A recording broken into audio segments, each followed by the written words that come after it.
बेमार मैडम तबला कैसे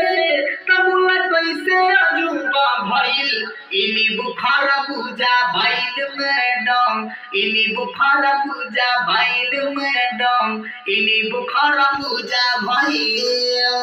नमस्कार, प्रणाम, हर हर महादेव। हम आप सबके सुना देवल चाहतनी कि हमारे को भोजपुरी सॉन्ग रिकॉर्ड भइल बा और वो गाना के खेसारी भेज गए वाले और गाना के हम वैसे रिकॉर्ड के लिए बनी जा सुनावे चाहनी और लाइव रिकॉर्ड होता और लाइव में हम सुनावता नहीं कैसे बा ना भैया सुनल जाओ।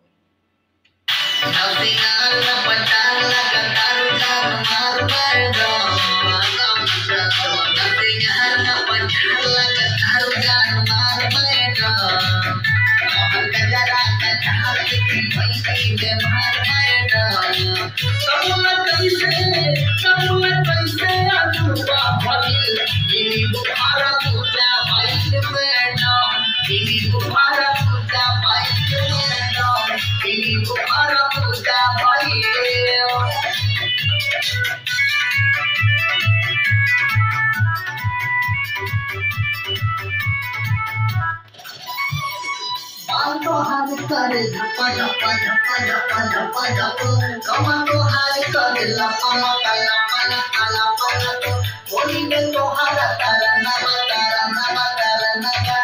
देखी तो लोग दीवाना दीवाना मान तो हाथ करे झपा झपा झपा झपा झपा झपा कमा तो हाथ करे लपा लपा लपा लपा लपा लपा बोली में तो हाथ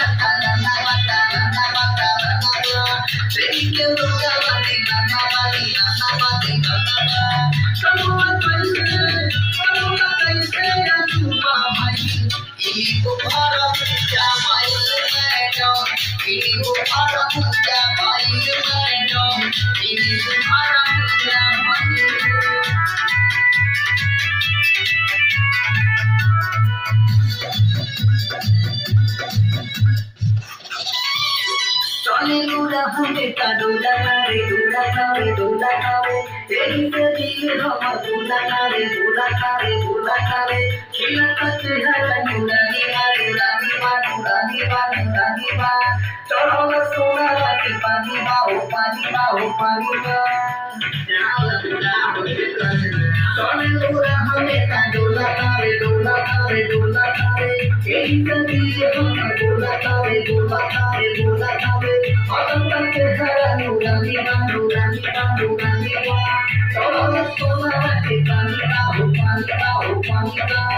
दीवानी के गुलाबी को छुड़ा